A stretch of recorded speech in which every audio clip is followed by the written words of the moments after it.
નમસ્તે વિદ્યાર્થી મિત્રો, ધોરણ 8 વિષય ગણિત આપ સૌનું હાર્દિક સ્વાગત છે.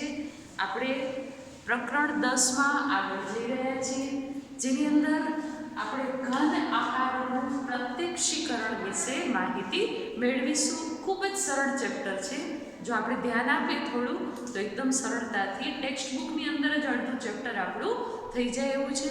હું આશા રાખીશ બેટા કે તમે બધા ખૂબ જ ધ્યાનથી સમજશો, કારણ કે હવે નેક્સ્ટ આપણી પરીક્ષા પણ આવી રહી છે. તો ચાલો આપણે ભાગ 1માં આગળ વધીએ છીએ. આપણે જોઈએ 2D આકાર અને 3D આકાર વિશેની માહિતી. તમારા મનમાં પ્રશ્ન થાય સૌથી પહેલાં તો કે ઘન આકાર વિશે આપણે આગળથી ખૂબ જ શીખતા આવ્યા છીએ, બરાબર છે ને? કે ઘણા પ્રકારના ચોરસ, લંબચોરસ આ બધા કેવા છે? ઘન આકારો છે. હવે એનું પ્રત્યક્ષીકરણ એટલે કે આપણે એને સરળતાથી સીધી રીતે આપણી સામે એને જોઈ શકીએ સરળતાથી, એ છે ઘન આકારોનું પ્રત્યક્ષીકરણ. હવે આપણે એમાં જોઈએ 2D આકારના આકૃતિઓ. તો એના ઉપરથી આપણે જોઈએ કે કેટલીક સમતલ આકૃતિઓ, સમતલ બરાબર ને, કે જે પાયા ઉપરથી ઓળખાય છે, કે જે સમતલીય આકૃતિઓને બે જ માપ હોય. કયા? તો કે લંબાઈ અને પહોળાઈ બે જ માપ હોય જેના. તો એ શું છે? આવા આકારોને દ્વિપરિમાણીય આકાર કહેવામાં આવે છે. આ ખાસ ધ્યાન રાખજો બેટા, કારણ કે આવી વ્યાખ્યાઓ આ ચેપ્ટરમાંથી તમને પરીક્ષામાં ઘણી બધી પૂછાતી હોય છે. અને એનું બીજું નામ છે 2D, કે જેની લંબાઈ અને પહોળાઈ સમઘન આકાર, લંબાઈ અને પહોળાઈ બે માપ, એ છે 2D દ્વિપરિમાણીય. બસ આટલું તમે યાદ રાખી લો તો તમને આના વિશે માહિતી મળી ગઈ છે. હવે આપણે એના થોડા ઉદાહરણો જોઈએ. તમે જોઈ શકો છો બેટા, આ ત્રિકોણ, ચોરસ, લંબચોરસ અને ગોળ. તો આ પ્રકારની આકૃતિઓ છે એ સમતલ આકૃતિઓ, દ્વિપરિમાણીય આકૃતિઓ છે. આ તમામ આકૃતિઓને આપણે 2D ના વર્ગમાં વિભાજિત કરી શકીએ છીએ. આ એનું માળખું છે, યાદ રાખજો બેટા. કોઈ પણ આકૃતિ છે એનું જે માળખું આ પ્રકારનું છે તો એ દ્વિપરિમાણીય છે. આપણી સામે આકૃતિઓ તો ઘણી બધી આવે, પણ એમાંથી આ ટાઈપનું એનું જે માળખું બનતું હોય એ છે દ્વિપરિમાણીય. હવે આપણે જોઈએ 3D પ્રકારની આકૃતિઓ. તો 3D એટલે શું? તો કે કેટલાક ઘન પદાર્થોને 3 માપ હોય છે. કેટલા માપ? 3. અને કયા? તો કે લંબાઈ, પહોળાઈ, ઊંચાઈ અથવા તો ઊંડાઈ, બરાબર? તો આવા પદાર્થો ત્રિપરિમાણીય આકાર કહેવાય છે. આવા પદાર્થોને આપણે શું કહીએ છીએ? ત્રિપરિમાણીય. અહીંયા મેં તમને દોરીને દેખાડ્યું છે એટલે તમને આઈડિયા પણ આવે અને એના કયા ઉદાહરણો છે એ પણ તમે સમજી શકો. અહીંયા તમે જોઈ શકો છો આ સમઘન આકારનું છે, બરાબર છે ને? ઊંચાઈ પણ છે, લંબાઈ પણ છે અને પહોળાઈ પણ છે. એટલે કે 3 માપ છે આના, અને એટલા માટે ત્રિપરિમાણીય 3D પ્રકારની આકૃતિ છે. ત્યાર પછી આપણે આ જોઈએ કે જેમાં શંકુ આકાર છે અને નળાકાર પણ છે. તો શંકુ આકાર અને નળાકાર એ પણ શેમાં આવશે? 3D પ્રકારની આકૃતિમાં. આ અર્ધગોલક તમે જુઓ છો, અર્ધગોલક બરાબર છે ને, તબલા અને જે હોય છે એ ટાઈપનું. તો આ પ્રકારની આકૃતિ પણ શેમાં આવશે? 3D પ્રકારના. તો આ ટાઈપના જે ગોલક, શંકુ, નળાકાર, સમઘન, આ બધી કેવા પ્રકારની આકૃતિઓ છે? 3D પ્રકારની. તો આ રીતે તમને 3D અને 2D ની સમજ સારી રીતે મળી ગઈ હશે. હવે આપણે થોડું આગળ જોઈએ કે આ ટાઈપની જ્યારે આકૃતિઓ હોય અને એ આકૃતિઓનો સામેનો ભાગ કયો, એની બાજુનો ભાગ કયો અને એની આગળનો ભાગ કયો, એ આપણને કઈ રીતે ખબર પડે? તો આપણે જોઈએ થોડા 3D આકારના દ્રશ્યોનું ઉદાહરણ. અહીં તમારી સામે એક ઈંટ મેં દોરીને દેખાડી છે. જો ઈંટ છે એ તમે જોઈ શકો છો કે આ એનો આગળનો ભાગ છે, આ એની બાજુનો ભાગ છે અને આ એની ઉપરનો ભાગ છે. કારણ કે સ્વાધ્યાય 10.1 ની અંદર દાખલા નંબર 1, 2, 3 સુધી આવી જ ટાઈપના દાખલાઓ છે, જેના માટે તમને આ સમજૂતી ખૂબ જ જરૂરી છે. આ તમે સમજી ગયા તો તમે ટેક્સ્ટ બુકમાં જ દાખલા થઈ જશે, તમને અલગથી નહીં કરવા પડે. ટેક્સ્ટ બુકમાં તમે એ રીતે દર્શાવીને કરી શકો છો. તો તમે અહીંયા જુઓ છો કે આપણે આગળનો ભાગને દોરીને દેખાડ્યો આને શું કહીશું? આગળનો ભાગ, આગળથી દેખાતું દ્રશ્ય.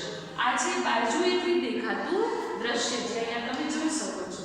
અને આ છે ઉપરથી દેખાતું દ્રશ્ય.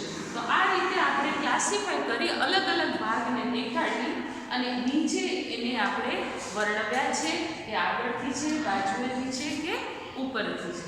બરાબર છે ને? તો આ રીતે આપણે 3D પ્રકારના જે આવા ટાઈપના પદાર્થો છે એને સમજૂતી મેળવી છે. હવે આપણે જોઈએ સ્વાધ્યાય 10.1, જેની અંદર મેં તમને કહ્યું એ મુજબ પહેલો ને બીજો દાખલો તમે ટેક્સ્ટ બુકમાં કરી શકશો. ત્રીજા દાખલાનો એક દાખલો હું તમને અહીંયા કરીને દેખાડું છું. બાકીના દાખલા આવી જ રીતે તમારે નીચે લખવાનું છે કે ઉપરનો ભાગ કયો છે, આગળનો કયો છે, બાજુનો કયો છે. બરાબર છે? તો અહીંયા આપણે જુઓ છો કે આ એક માળખું છે, ઢાંચું જેને આપણે કહીએ ને એ ટાઈપનું આકૃતિ છે. હવે આને આપણે ઉપરથી જોઈએ તો કેવું દેખાય? આવું દેખાય ને? તો આપણે આને શું કહીશું? ઉપરનો ભાગ. પછી આ તમે જોઈ શકો છો, આ કયો ભાગ છે? આગળનો ભાગ. ત્યાર પછી આ છે બાજુનો, તો એના માટે પણ આ જ ટાઈપના ચોરસ બને છે, તો એને શું કહીશું આપણે? બાજુ. તો આવી જ રીતે દાખલા નંબર 3 ના બાકીના દાખલા છે તે તમે તમારી ટેક્સ્ટ બુકમાં જ દાખલા થઈ જશે અને આરામથી કરી શકશો. હવે આપણે આગળ જઈએ થોડી નકશા વિશે. આમાં કારણ કે નકશા પણ આવેલા છે 10.2 ની અંદર, તો એના વિશે માહિતી મેળવીએ આપણે. તો અહીંયા આપણે જોઈએ કે નકશા ચિત્ર કરતાં અલગ હોય છે. ચિત્રની અંદર સ્પષ્ટ તમને ખબર પડી જાય કે આ કબૂતરનું છે અને આ કાગડાનું ચિત્ર છે. બરાબર છે? પણ નકશો હોય તો નકશામાં તો ખાલી એનું શું આપેલું હોય? એક ઢાંચું આપેલું હોય, એને નકશો આપણે કહીએ છીએ. એટલે કે નકશા અને ચિત્ર કેવા છે? બંને અલગ અલગ છે.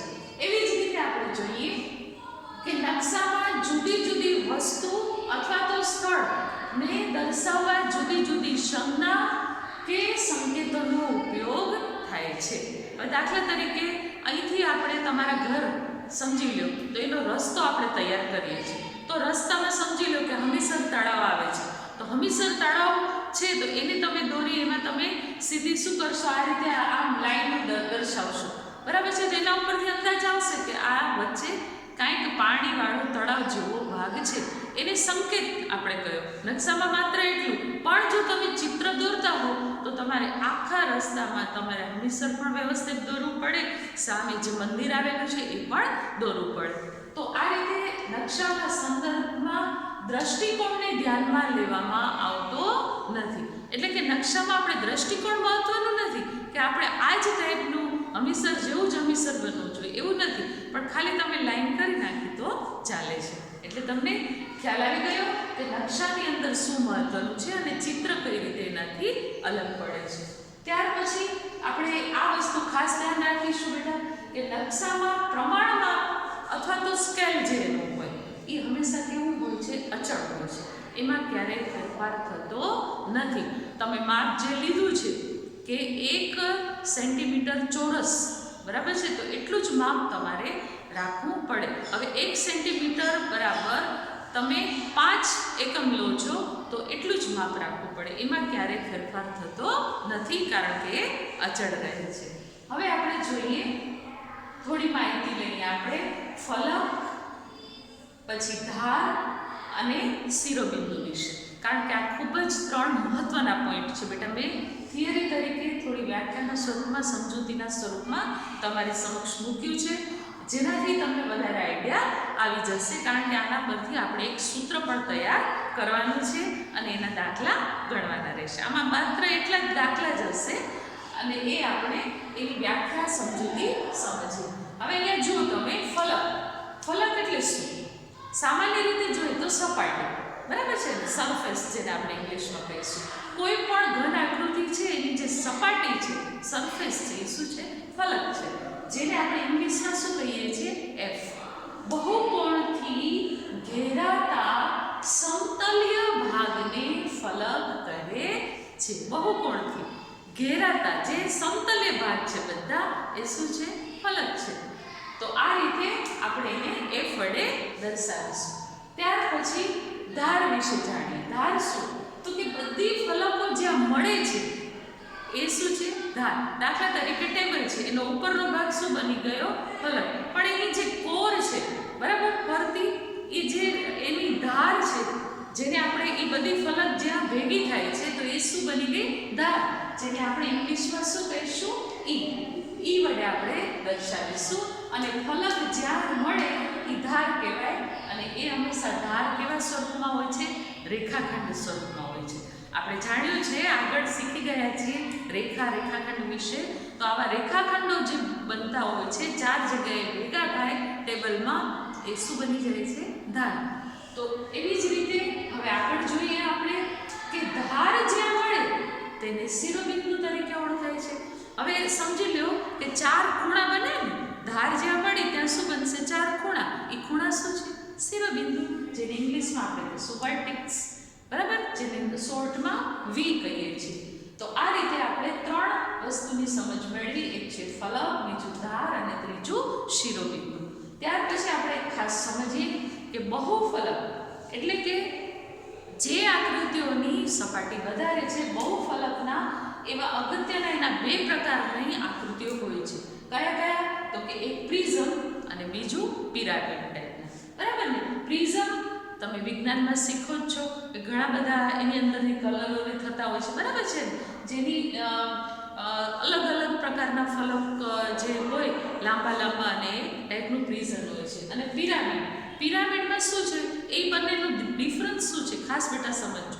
પિરામિડમાં શિરોબિંદુ બધા એક જ જગ્યાએ ભેગા થતા હોય છે, બરાબર છે ને? એ પિરામિડ બને છે. એટલે કે પ્રિઝમ અને પિરામિડ આ 2 પ્રકાર છે બહુફલકના. તમને પરીક્ષામાં પૂછાય તો તમને ખબર હોવી જોઈએ. અને એની વસ્તુઓ કઈ કઈ પ્રકારની હોય એ પણ તમે અલગ રીતે દર્શાવી શકો. અને એની ઓળખ શું? તો કે પ્રિઝમ અને પિરામિડ છે ને, એ એના પાયા પરથી ઓળખાય છે. એના પાયા તમે જોઈ શકો કે ત્રિકોણ, લંબચોરસ, ચોરસ એ પ્રકારના હોય તો એ ટાઈપ એ શું કહેવાય? પ્રિઝમ હોય. જ્યારે પિરામિડમાં શું છે?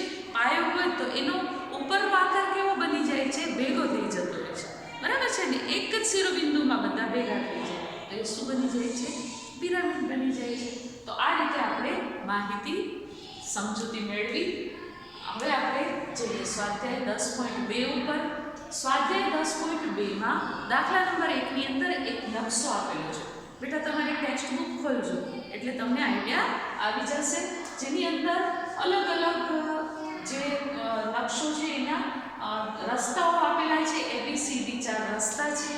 ત્યાર પછી કઈ જગ્યાએ કયું સ્ટેશન છે, અથવા તો કઈ જગ્યાએ વસાહત છે, કઈ જગ્યાએ બગીચો છે, કઈ જગ્યાએ તળાવ છે, કઈ જગ્યાએ વોટર પ્લાન્ટ છે, એ દર્શાવવામાં આવ્યો છે. હવે એના પરથી આપણે જે પ્રશ્નો આપેલા છે, અમુક પ્રશ્નો તો એમાં એવા જ છે કે કલર જ તમારે પૂરવાના છે. તો એ તો તમને મજા આવશે ને કલર પૂરવાની. તો એ તમે એમાં જે પ્રમાણે કલર પૂરવાના છે એ તમે પૂરી શકશો. પણ જે નિર્દેશ કરેલા સ્થળ છે એની દિશા કઈ છે એ દર્શાવવા માટે તમારે જવાબ લખવા પડશે. અને એના માટે આપણે ડી છે એ જોઈએ કે બગીચો અને બજારમાંથી પૂર્વ દિશામાં શું આવેલું છે. હવે દિશા આપણે નક્કી કરીએ તો આ દિશા છે ઈસ્ટ વેસ્ટ, બરાબર છે? આ છે સાઉથ અને નોર્થ. કારણ કે આપણે ખબર છે પૂર્વ દિશા જો આપણી આ બાજુ હોય તો આપણે ડાબા હાથ ઉપર કઈ આવે દિશા? નોર્થ, એટલે કે ઉત્તર આવે. અને જમણી બાજુ કઈ આવે? સાઉથ. અને આપણી પાછળ કઈ આવે? પશ્ચિમ, બરાબર છે ને? તો એના પરથી આપણે જોઈએ કે બગીચો ક્યાં આવેલો છે? તો કે પશ્ચિમ બાજુ. અને બજાર ક્યાં આવેલી છે? પૂર્વ બાજુ. તો આપણે એમાં માંગ્યું છે કે પૂર્વ દિશામાં શું છે? તો આપણે શું લખીશું? બજાર. હવે એવો જ બીજો પ્રશ્ન છે કે પ્રાથમિક શાળા અને માધ્યમિક શાળામાંથી વધારે દક્ષિણ બાજુ કઈ શાળા આવેલી છે? તો તમે જોઈ શકો છો બેટા કે આ છે સાઉથ અને આ છે નોર્થ, એટલે કે દક્ષિણ અને ઉત્તર. તો તમે જોઈ શકો છો કે પ્રાથમિક કઈ બાજુ છે? સાઉથ બાજુ, દક્ષિણ બાજુ છે. તો આપણે અહીંયા જવાબમાં શું લખીશું? પ્રાથમિક શાળા. તો આ રીતે નકશાના બાકીના જે પ્રશ્નો છે જેમાં તમારે વર્ગખંડનો નકશો કરવાનો છે, તમે બેટા ફ્રી હો, તમારી પરીક્ષા પતી જાય પછી આ ટાઈપના ચિત્રો તમારી નોટમાં દોરશો નકશાની ટાઈપથી તો તમને ખૂબ જ આનંદ પણ આવશે અને તમારા પ્રશ્નના જવાબ પણ થઈ જશે.